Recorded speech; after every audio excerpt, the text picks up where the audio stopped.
بسم الله الرحمن الرحيم والصلاة والسلام على أشرف المرسلين سيدنا ونبينا محمد وعلى آله وأصحابه أجمعين. Bienvenue à vous, mes chers frères et sœurs. Bienvenue aussi à moi. On m'a invité pour Meditime. Cette fois-ci, pendant le Ramadan, ils ont décidé d'inviter chaque jour des personnes pour parler d'un des noms d'Allah subhanahu wa ta'ala. Et on m'a demandé de choisir un nom d'Allah et j'ai choisi le nom principal d'Allah qui est Allah. Parce que voilà, ce nom englobe tous les noms et tous les attributs.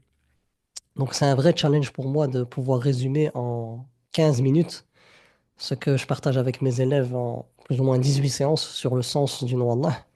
Et Allah, c'est l'Azim, c'est l'absolu. Et donc, on ne pourra jamais parvenir à savoir réellement qui est Allah. Allah seul sait qui il est réellement.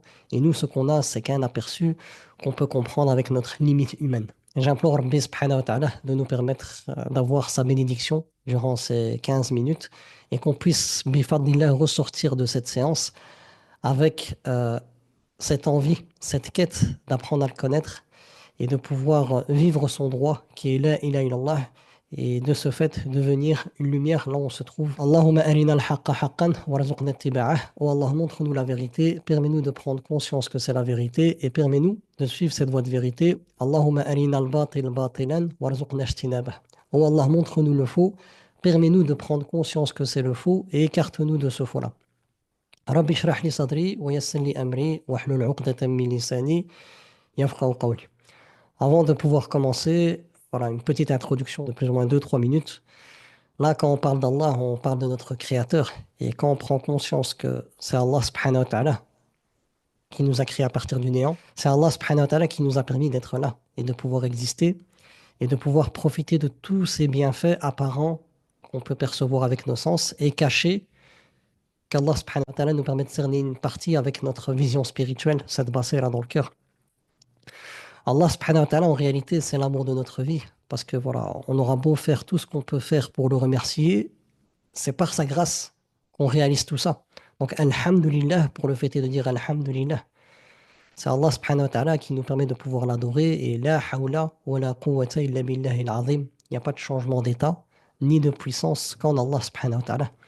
Donc, quand on prend conscience qu'Allah subhanahu wa ta'ala, c'est l'amour de notre vie, car c'est lui qui nous a permis d'exister et c'est lui qui pourvoit à tous nos besoins et c'est lui qui nous permet de prendre conscience dans notre quête spirituelle de son amour à travers tout ce qu'on peut expérimenter avec nos sens et avec nos cœurs. Subhanallah, on fait de Rabbi, subhanahu wa ta'ala, notre priorité et Allah, ce nom est vraiment un nom très très très puissant et on revient à Allah. C'est lui le sage à l'absolu qui fait la chose convenable au moment convenable, de la manière convenable. Et si Allah s'est donné ce nom, Allah, c'est pas pour rien. En langue française, on traduit Allah par Dieu, mais Dieu ne renferme pas tous les noms et tous les attributs d'Allah. Alors que Allah résume, englobe tous les noms et tous les attributs d'Allah subhanahu wa ta'ala. Donc quand je dis Allah, ça englobe le nom Rahman, Rahim, Wadoud, etc. et tous ses attributs. Mais quand je dis Dieu, c'est pas la même chose. Subhanallah. Donc voilà, pour commencer, voilà ce petit voyage pour réveiller dans votre cœur, bifadlillah, cette envie, cette quête spirituelle de savoir qui est le roi des rois, qui est mon créateur, qui est l'auteur de tous ces bienfaits qui me touchent.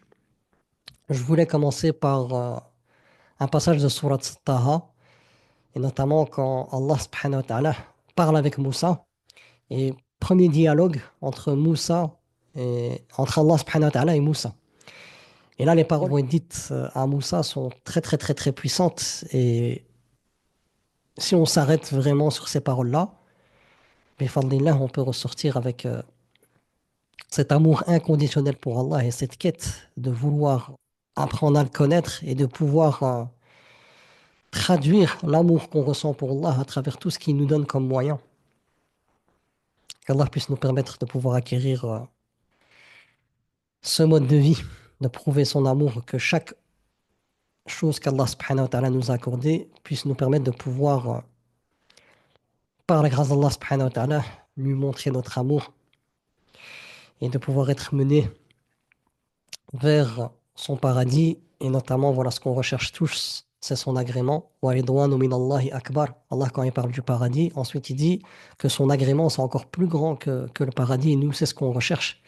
Et comme disent certains savants, eh ben, il y a déjà un paradis ici sur terre. Et ce paradis, c'est cette quête spirituelle, ce chemin que tu prends pour apprendre à connaître Allah et pouvoir expérimenter ses noms et ses attributs dans ta vie.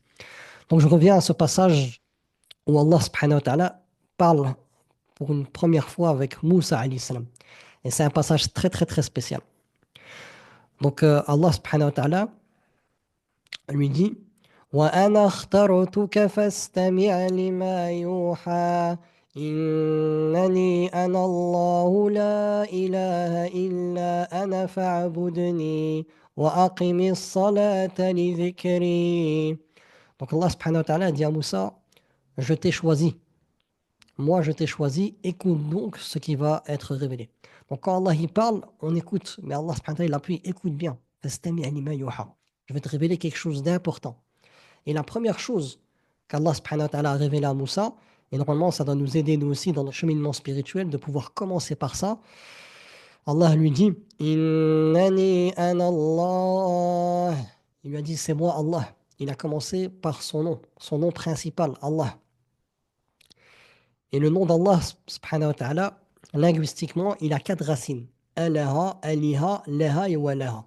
Et là, je vous invite à plonger dans les racines linguistiques du nom Allah. Et il y a plusieurs sens. Il y a plusieurs sens qui nous permettent de pouvoir être menés vers cet amour inconditionnel et de prendre conscience de l'importance de ce nom Allah. Le nom Allah, c'est lui le nom principal qui englobe tous les noms et tous les attributs. Et le sens du nom Allah, c'est le sens de tous les noms et tous les attributs. Il y a certains savants qui parlent des racines linguistiques du nom Allah. Je veux juste vous citer quelques points, sinon on est là jusqu'à voilà, la fin des temps. Donc, si vous voulez, je peux vous partager un petit slide d'un des programmes que j'ai mis en place qui consiste vraiment à apprendre à connaître Allah subhanahu wa ta'ala. Donc, c'est l'impact des noms d'Allah dans notre vie. Donc, comme je dis, voilà, il y a Alaha, Aliha, Laha et Walaha. Donc, je prends l'essence du nom Allah subhanahu wa ta'ala à travers les 4 racines linguistiques du nom Allah. Allah subhanahu wa ta'ala, c'est le seul qui mérite d'être adoré, seul sans associé. C'est le seul qui protège et accorde la sécurité. Ça, c'est pour Alaha. Pour Aliha, Allah subhanahu wa ta'ala, c'est celui qui dépasse l'entendement. C'est le seul qui accorde la stabilité et l'apaisement. C'est notre seul refuge. C'est le seul, lorsqu'on s'écarte de lui, notre mal-être augmente. Dans la 3e racine, Laha, Allah subhanahu wa ta'ala, c'est celui qui est élevé au-dessus de tout. C'est celui que le regard ne peut atteindre son essence. C'est celui qui illumine toute chose de sa lumière. Et dans le dernier, Walaha, Allah subhanahu wa ta'ala, c'est celui, lorsque ses serviteurs lui désobéissent, ressentent une tristesse profonde au point d'être troublés et de ne plus savoir quoi faire. Allah subhanahu wa ta'ala, c'est celui vers qui les serviteurs fuient pour se réfugier. Allah subhanahu wa ta'ala, c'est celui qui a de la tendresse pour ses créatures. Allah subhanahu wa ta'ala, c'est celui pour qui nous devons avoir de la crainte révérentielle. Allah subhanahu wa ta'ala, c'est celui pour qui ses serviteurs se précipitent pour lui obéir. Dans le programme que j'ai mis en place avec mes élèves, ça nous a pris énormément de séances, je pense 18 séances, pour méditer sur chaque sens, et c'est trop puissant. Et à la fin, le nom Allah, quand on va le mentionner, eh ben, tu auras tous ces sens qui viennent avec, et après ton cœur ne pourra être qu'apaisé, n'est-ce pas, l'évocation d'Allah, que les cœurs se tranquillisent, et notamment quand tu médites sur qui est réellement Allah subhanahu wa ta'ala à travers les sens, déjà linguistiques du nom d'Allah subhanahu wa ta'ala, tu auras un apaisement, subhanallah. Donc là, il y a plusieurs sens à travers ces 4 racines, ici que je vous ai partagé dans le slide. Et ce paradigme, nous, voilà, on va essayer de travailler sur une chose aujourd'hui, voilà, parce que voilà, le temps il est limité. Vous allez voir ce paradigme, voilà, l'impact du but de ton existence avec le nom Allah. L'étymologie du nom Allah, dans le nom Allah, il y a Alif, Lam et Ha. Et Alaha, c'est divinisé. Et de là, on a tiré le mot Ilah, qui est divinité. Et quand on ajoute Alif, Lam, Allah, c'est Al-Ilah, la seule et unique divinité digne d'être adorée. Et notamment, pour donner le nom Allah, on a enlevé une des lettres. Et puis, ce paradigme, voilà, le sens global du nom Allah, c'est le seul qui mérite d'être adoré, seul sans associé. Et on revient, ce paradigme, à la première condition de Allah, qui est le savoir. Et les savants, ils nous disent que ce qu'il faut savoir principalement dans la première condition d'Allah, c'est la ma'bouda bi haqqin illallah. Rien ni personne n'est digne d'être adoré si ce n'est Allah subhanahu wa ta'ala. Et là, ce paradigme, je vais vous partager un autre slide pour vous montrer voilà, l'impact de cela dans notre vie. Donc Allah subhanahu wa ta'ala, c'est le seul digne d'être adoré sans associé. Et l'impact de ce nom dans notre vie, déjà le nom Allah, il nous oblige à l'adorer sans rien lui associer. Ensuite, Allah subhanahu wa ta'ala appuie cela dans le Coran quand il nous dit وَمَا خَلَقْتُ الْجِنَّ وَالْإِنسَ إِلَّا لِيَعْبُدُونَ. Je n'ai créé les djinns et les êtres humains que pour qu'ils m'adorent. Et dans Tafsir al-Qurtubi, que pour qu'ils m'adorent, إِلَّا لِيَعْبُدُونَ, il a trois sens. Le premier, comme je vous ai mis dans le slide, c'est Liwahidoun, c'est de unifier Allah pour qu'il reconnaisse mon caractère divin et ne divinise rien à part moi. Le deuxième, c'est Liyuti'oun, pour obéir à Allah subhanahu wa ta'ala. Et le troisième, c'est Liya'rifoun, pour qu'on puisse connaître Allah subhanahu wa ta'ala. Donc le nom Allah lui-même englobe que tu l'adores seul. Mais comment veux-tu adorer Allah subhanahu wa ta'ala alors que tu ne sais pas qui il est? Comment on peut adorer Allah subhanahu wa ta'ala avec ignorance? Alors qu'Allah subhanahu wa ta'ala nous permet d'avoir cette opportunité qui dépasse l'entendement. Et tous les savants, à l'unanimité, sont d'accord pour dire que la connaissance d'Allah, c'est la science ultime. C'est la science la plus honorable. Donc on a cette opportunité d'apprendre à connaître notre Seigneur à travers la révélation. Mais qu'est-ce qu'on en fait? Alors que c'est l'objectif pour lequel Allah nous a créés. Allah subhanahu wa ta'ala a un seul droit, c'est La ilaha illallah. Et La ilaha illallah, dans son sens profond, c'est de savoir qui est Allah subhanahu wa ta'ala pour ne pas lui attribuer d'associé. Donc si je ne sais pas qui est Allah subhanahu wa ta'ala à travers ses noms et ses attributs, qu'est-ce qui va se passer dans mon présent? C'est que par ignorance, je vais accorder des égaux à Allah dans ses noms et dans ses attributs. Et là, malheureusement, je n'aurai pas respecté le cadre d'Allah. Et qu'est-ce qui va se passer pour moi? Comme Allah subhanahu wa ta'ala, c'est Al-Halim, celui qui ne nous punit pas pour nos péchés, mais qui nous donne du temps pour pouvoir revenir à lui. Allah fait descendre sur nous des épreuves éducatives par lesquelles il nous permet de faire sortir toutes ces divinités de nos cœurs pour qu'il reste que Rabbi subhanahu wa ta'ala. Et donc quelqu'un qui veut s'aventurer dans la quête d'Allah subhanahu wa ta'ala sans apprendre à le connaître, malheureusement, il n'aura qu'une vie pleine de gêne. Pourquoi? Parce que Allah nous dit dans le noble Coran, et c'est le mois du Ramadan, Shahru Ramadan alladhi unzila fihi al-Qur'an. Le mois du Ramadan, c'est le mois durant lequel le Coran est descendu. Et le Coran, c'est un attribut d'Allah. Et tout le Coran, il est résumé, comme dit Ibn al-Qayyim dans le livre Les Sentiers itinérants, dans Iyyaka na'budu wa iyyaka nasta'in. C'est toi le seul que j'adore, je me soumets à toi dans tous les domaines, et c'est auprès de toi seul que je recherche l'assistance. Dans le sens, je ne peux pas adorer Allah subhanahu wa ta'ala avec ignorance, et je ne peux pas rechercher l'assistance auprès d'Allah si je ne sais pas qui il est en fait. Et donc c'est important pour nous, durant ce mois de Ramadan, de pouvoir se reconnecter au droit d'Allah, car tout le Coran a été révélé pour qu'on puisse respecter la ilaha illallah. Et la ilaha illallah, c'est la connaissance d'Allah. Et combien de personnes, moi, que j'ai en accompagnement ou dans les thérapies ou dans les cours, qui souffrent. Mais leur souffrance, c'est le fait d'avoir mis dans leur cœur une autre divinité avec Allah. Subhanallah. Et comme disait Ibn al-Qayyim aussi dans son livre Les Sens des Itinérants, il y a deux axes de tous les mots MAUX, c'est l'ignorance et le fait de ne pas avoir une intention vouée que pour Allah subhanahu wa ta'ala. Donc le fait est de ne pas savoir qui est Rabbi subhanahu wa ta'ala, qu'est-ce qui va se passer pour moi? C'est que j'aurai une vie pleine de gêne. وَمَنْ أَعْرَضَ عَنْ ذِكْرِي فَإِنَّ لَهُ مَعِيشَةً ضَنْكًا. Quelqu'un qui ne connaît pas Allah, c'est quelqu'un qui s'est écarté du rappel d'Allah, de le Coran. Parce que tout le Coran, Allah nous invite à respecter la ilaha illallah. Allah parle de lui. Donc si j'apprends pas à connaître Allah, ça veut dire que j'ai mis de côté sa parole. Et si je mets de côté la parole d'Allah, j'aurai une vie pleine de gêne. Parce que ce n'est que par l'évocation d'Allah que mon cœur se tranquillisera. Et en plus de ça, Allah subhanahu wa ta'ala dit dans un hadith Qudusi, un hadith que le prophète rapporte, mais c'est Allah qui parle, je serai pour mon serviteur ce que mon serviteur pense de moi. S'il pense du bien de moi, c'est en sa faveur, et s'il pense du mal de moi, c'est en sa défaveur. Donc, comment je peux avoir une bonne opinion d'Allah si j'apprends pas à le connaître? Comment ma réalité peut être belle si je ne connais pas Allah? Parce qu'il faut savoir que la bonne opinion d'Allah, c'est le fruit de la connaissance d'Allah subhanahu wa ta'ala. Au plus je connais Allah subhanahu wa ta'ala, au plus j'aurai une bonne opinion d'Allah. Au moins je connais Allah subhanahu wa ta'ala, au moins j'aurai une bonne opinion d'Allah, j'aurai même une mauvaise opinion d'Allah. Et Shaitan va venir à travers les waswas pour me donner une mauvaise opinion d'Allah. Et Allah dit وَلَا يَغُرَّنَّكُمْ بِاللَّهِ الْغَرُورُ.